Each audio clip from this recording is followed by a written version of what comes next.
Mama at Papa.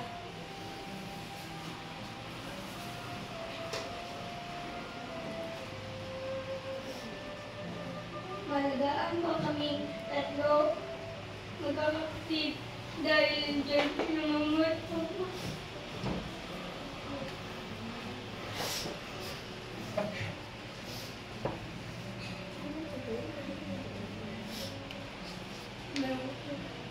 Malungkot ako dahil dinala si Papa sa ospital dahil sumakit yung kanyang paa.